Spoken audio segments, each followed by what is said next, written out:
médico se puede negar a realizar. Esa sí se admite la objeción de conciencia. La sedación paliativa no, porque es como que usted no quiera darle un antihipertensivo a un paciente. Es decir, es un tratamiento ético, como ya lo hemos visto en las clases. Sostenible, causado por síntomas refractarios, disminuyéndolo deliberadamente la conciencia mediante la administración de fármacos indicados a dosis proporcionales. Ya vamos a ver la cosa. La sedación paliativa puede tener muchas variantes. Puede ser continua, es decir, se establece de forma continua, sin detener, y ya no hay como retorno atrás.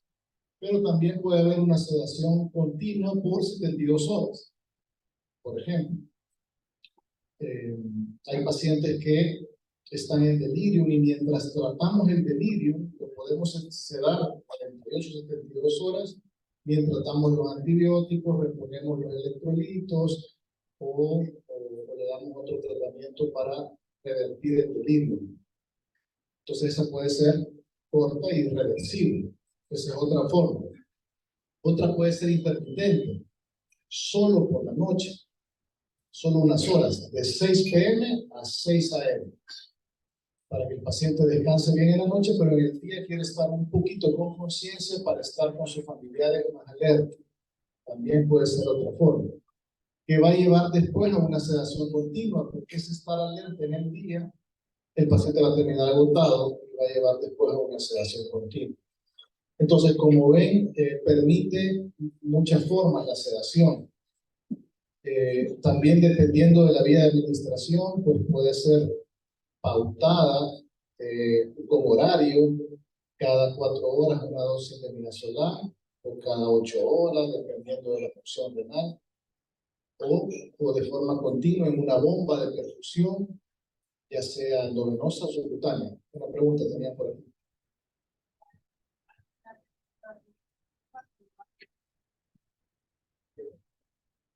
Que si está en el lugar, se mantiene ese equipo de trabajo en casa, sedándolo continuamente, o con, como usted dice, con la bomba.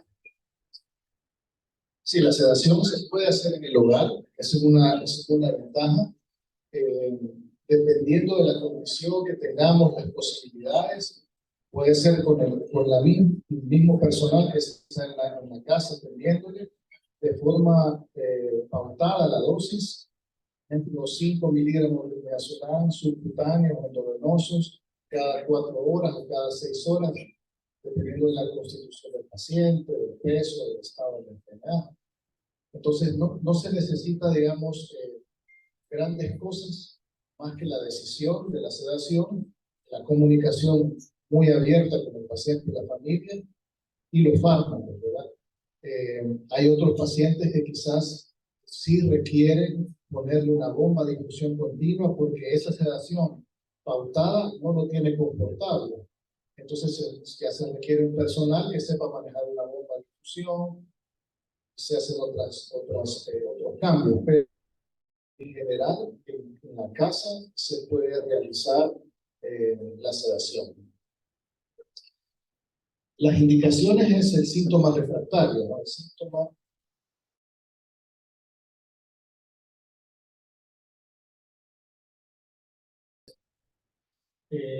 esto es bien importante que dice la guía. Fíjense, la sedación paliativa no debe instaurarse para aliviar la pena de los familiares o la carga laboral y la angustia de las personas que le atienden. O sea, nosotros no sedamos un paciente porque la familia dice que lo sedemos, ¿no? Si tiene un síntoma refractario, por supuesto que lo vamos a sedar. O no lo sedamos porque, pucha, tengo lleno la hospitalización y está con delirio, mejor lo duermo, ¿verdad? Y lo cedo. No, tampoco es una indicación de sedación por carga laboral. Eso es bien importante tenerlo en cuenta, porque si no, caemos al otro lado, ¿no? Al otro lado de los principios éticos, ¿verdad? Al lado oscuro, como dice el profesor Bien.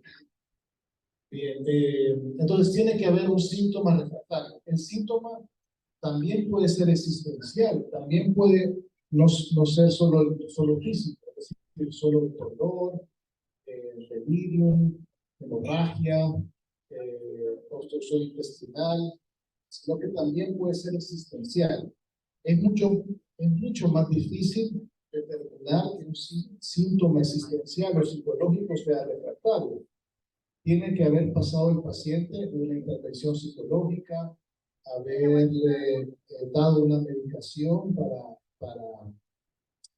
la ansiedad, para el miedo, para la depresión, y haber corroborado que después de la intervención psicológica, después del tratamiento, el paciente sigue con angustia existencial. Suele pasar esto en algunos pacientes, sobre todo cuando el sufrimiento es muy constante y muy difícil y no hay un horizonte de que vaya a mejorar. Suele suceder en el paciente con esclerosis lateral amiotrófica. No sé si conocen esta enfermedad neurológica que hace que el paciente no pueda respirar, no pueda tragar, no pueda conversar, no pueda moverse. Entonces, si no tiene los cuidados adecuados, estos pacientes pueden tener un sufrimiento existencial muy potente, muy potente. Recuerdo uno que me decía que enseñan, ¿verdad? Porque no pueden más que a veces escribir un poquito o decir con el dedo las letras de un abecedario. Me decía, yo me siento atrapado en este cuerpo. Después de haberle dado intervención psicológica, después de haberle dado medicación para la depresión, para la ansiedad, él seguía con un sufrimiento existencial potente y se decidió en el equipo sedarlo, ¿no? Entonces, también puede haber una sedación cuando hay un sentimiento de una vida vacía o carente de sentido que ya ha sido tratada previamente. Bien, esto ya lo vimos. Como decíamos, el procedimiento puede ser en hospital, en domicilio, y exige una comprobación en la historia clínica. Es decir, al momento de tomar esa decisión, las siguientes notas médicas tienen que estar tituladas como nota de sedación paliativa. Y ahí escribir bien, ¿no? En consenso con el equipo, en conversación con el paciente y su familia, por el síntoma refractario tal, se decide iniciar sedación paliativa con esta dosis, etcétera, etcétera, ¿no?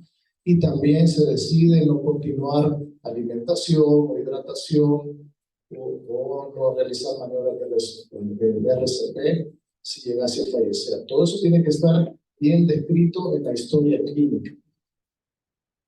Los fármacos a utilizar, ya dijimos, benzodiazepinas. El fármaco de elección es el midazolam, pero también se puede utilizar el diazepam.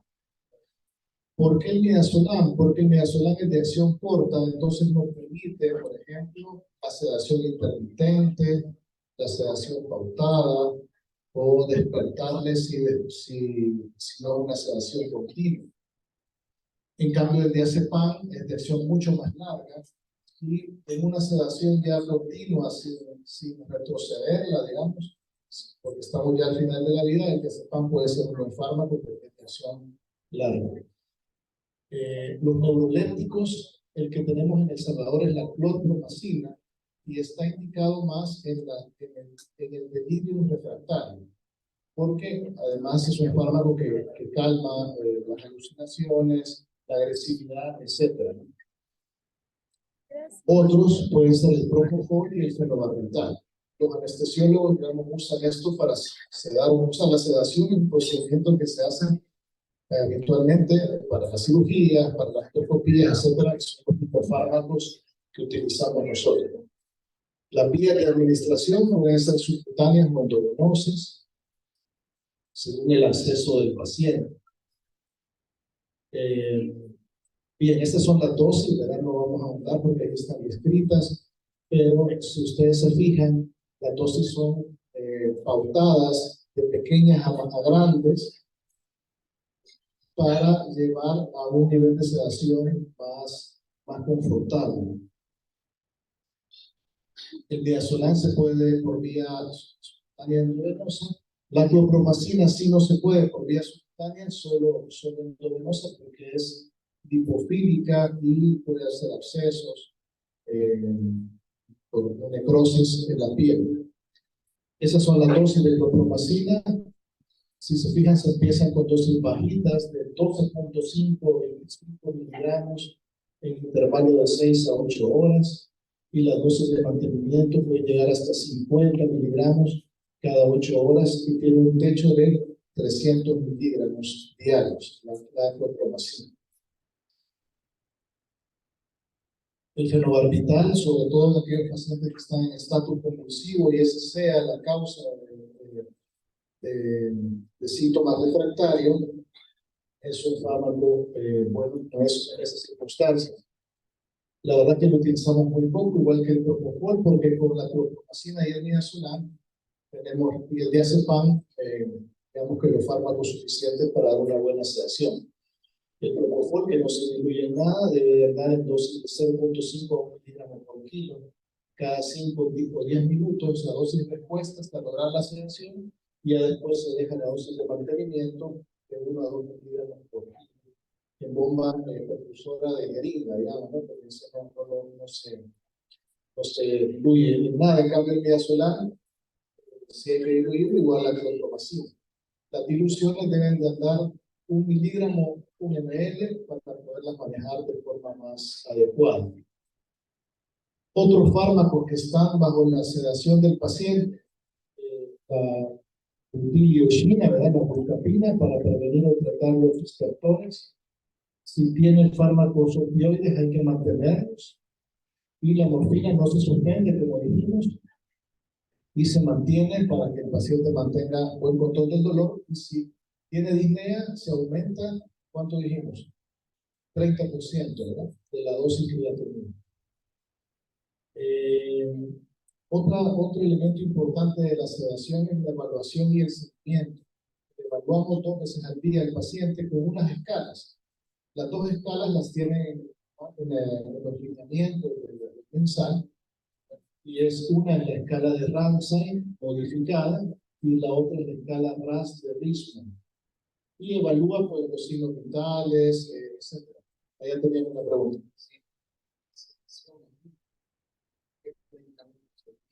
Hay una diapositiva ahí, así, después, ahorita lo vemos. Entonces, la escala de Ramsay modificada tiene 7 niveles y un paciente bien sedado tiene que andar entre el nivel 4B y 5. Ahí tendríamos que andarlo. Entonces, la evaluación es para ir viendo el nivel de Ramsay y ir subiendo la dosis en cuanto a este nivel, hasta buscar la tranquilidad mejor del paciente. Lo mismo lo hace la otra escala de Richmond, que va desde 4 a menos 5. Es un poco más larga. Si está entre 4 y 0, probablemente el paciente no esté bien sedado. Como vemos ahí en las descripciones, ¿verdad? Está combativo, violento, etc. Obviamente, también los fármacos sedantes dependen mucho del metabolismo del paciente. Pacientes que han sido alcohólicos o han usado benzodiazepinas antes, obviamente la dosis de midazolam, porque si empezamos con 1 miligramo hora, lo vamos a tener aquí, combativo muy agitado, ¿no? Porque esos pacientes tienen más tolerancia a estos fármacos por el desarrollo del alcohol y podría haber tomado benzodiazepinas previamente. Si empieza a ser de -1 hasta -5, sí ya podemos hablar de que está más sedado. Y ahí están las descripciones, es decir, ¿qué es lo que hace el médico o la enfermera? Es evaluar en un momento concreto y poner en la nota, está con Ramsay de 4 o RAS de -3. Entonces ya más o menos uno describe el confort que pueda tener el paciente. Como decía, en el RAS, si tenemos puntuaciones de 4 más 4, el paciente va a estar alerta, inquieto, agitado. Tenemos que tenerlo con puntuaciones de -1 a -5. Y quizás va a estar más confortable con -4 y -5. Y así vamos subiendo la dosis para buscar ese nivel de sedación. Nos sirven esto como guía. Las dos guías son las más específicas, tienen más sensibilidad y especificidad para evaluar una sedación. Quizás más Ramsay, pero también RAS tiene una buena especificidad y sensibilidad. Y esto es lo que preguntaba el doctor Guido, la sedación en pediatría no es nuestro hacer, porque nosotros somos adultos. El doctor Larry Lobos sí lo hace, ¿no? La sedación paliativa siempre tiene la misma indicación, síntoma refractario, que no sé, pero aquí es un poco más complejo porque estamos quitándole la conciencia a un niño y requiere la colaboración de los padres, del consentimiento de los padres, ¿no? Generalmente en los niños el dolor y la disnea va a ser el disconfort principal, y debe haber un consentimiento informado y deben de estar los padres de acuerdo.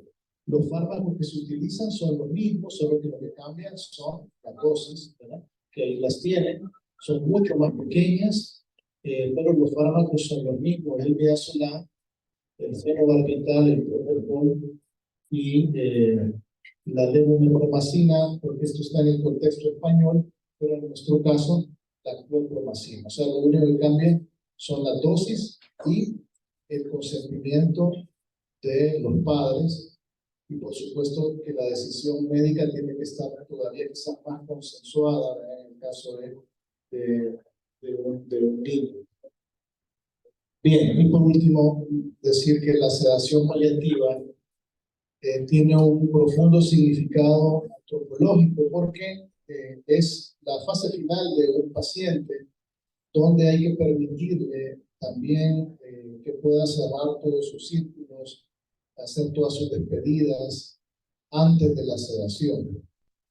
Por eso hay que tener como todo ese tacto, esa compasión, esa empatía con el enfermo y la familia para que logre antes de quitarle la conciencia, lograr cerrar todos sus pendientes y estar en paz, como veíamos en la clase de espiritualidad. Y tal decisión ha de ser el resultado de una deliberación sopesada y una reflexión compartida acerca de la necesidad de disminuir el nivel de conciencia del enfermo como estrategia terapéutica.